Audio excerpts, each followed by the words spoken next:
Today I am going to do a very brief unboxing and a quick overview of the Yakima HoldUp EVO Bike carrier for a 2-inch receiver hitch.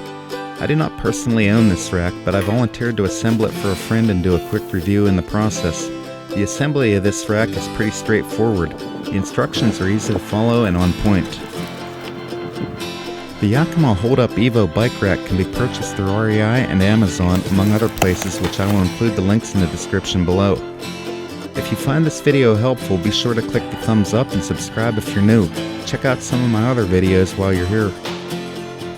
The Yakima HoldUp EVO came packaged very well. As a matter of fact, the parts were so well protected it could have survived being dropped out of an airplane.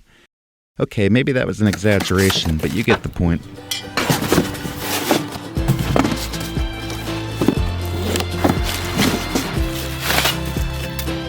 Although the assembly process might go more easily with a few basic tools such as a socket set and some nut drivers, Yakima lived up to their fiduciary responsibilities by providing all tools necessary to facilitate the simplicity in the assembly of the associated apparatus with relatively little or no hiccups. I will try to point out what I like and don't like as I move forward. Without further delay, let's get started. First, we are going to insert the tongue into the receiver hitch, which kind of acts as a vise to hold the unit while we assemble it. Most of the newer model receiver-mounted bike carriers are secured to the hitch with no locking pin, and the Yakima is no different. There is a ball lock pin that indicates that the tongue is inserted into the receiver far enough. Yakima calls this a safety pin, but it basically just locates that you inserted it far enough into the receiver. I would never rely on this pin in a safety capacity, just saying. Anyhow, to secure it to the hitch, turn the red knob clockwise while wiggling your tongue. No, the tongue in the hitch. Tighten until you feel some resistance and then just give it a firm twist more. Now insert the key, turn it, then remove. The knob should turn freely now without loosening or tightening the hitch. For all intents, it is now pretty secure from theft. There is a small plastic cover tethered to that apparatus. Install it over the keyhole to prevent moisture from entering. Next, you're going to grab the 2 plastic spacers, which are about as round as a new roll of electrical tape or a can of smokeless tobacco, and then align the 2 nipples sticking out with the corresponding holes in the base.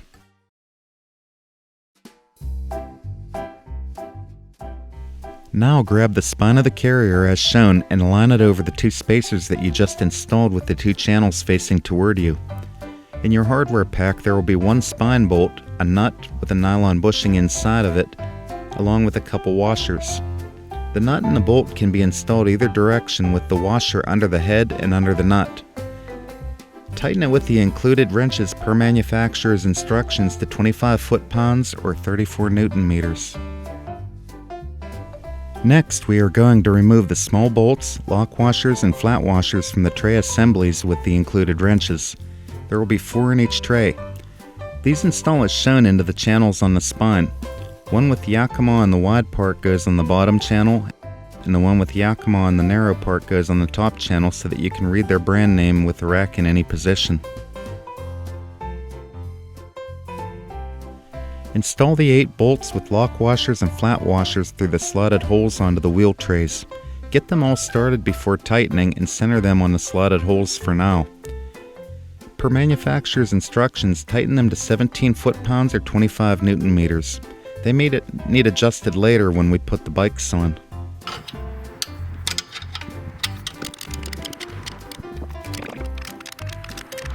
The carrier tilts into different positions by pushing the tilt lever with your foot and applying slight pressure to the spine.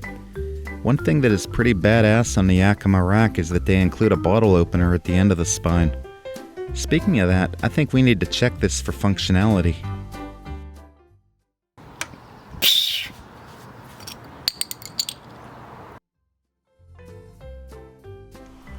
This pretty much wraps up the assembly, so now let's put some bikes on. To load the bikes, put the spine in its horizontal position and fold down the hook arms. Tuck the wheel straps under the wheel cup. Load your heaviest bike first. Now we're going to open the pivot arm to its widest opening, or at least enough to get over the front tire and take it 1 inch or less from the fork. Compress the hook against the wheel by applying some firm pressure. Next, we're going to feed the strap through the spokes of the wheel and rotate the wheel slightly if necessary to avoid the valve stem. Just insert the strap through the buckle and pull to tighten. If there is any interference when carrying more than one bike, you may need to adjust the trays with the slotted holes. You also may need to drop your seat post if so equipped with a dropper so it doesn't interfere with the other bike. The pivot arms have integrated locking cables to keep honest people honest. Just pull it out of the pivot arm, wrap it through the bike frame, and then insert the pin from the pivot arm into the hole at the end of the locking cable and lock with the key. Reverse the above-mentioned procedure to remove the bikes. And now I'll tell you what I like and do not like about the Yakima HoldUp EVO. I haven't tried many other racks except for my Thule T2 Pro XT, which I will base my opinions compared to what I've seen on the Thule T2 Pro XT. First, I will tell you what I like about the Yakima HoldUp EVO. Packaging was excellent, as I stated before. Keys are clearly marked with the Yakima name. I had to engrave my Thule T2 Pro XT keys to avoid confusion. The rack looks good and the finish quality seems adequate.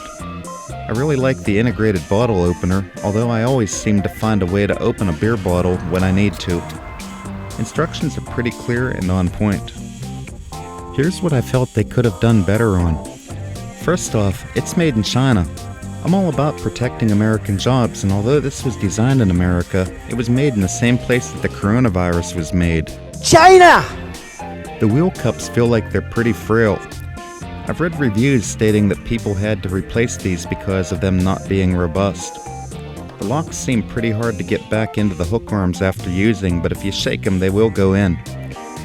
The part that they are calling a safety pin tethered to the tongue is sort of a joke, with the word safety used in that context. Most of what I don't like is pretty minor stuff.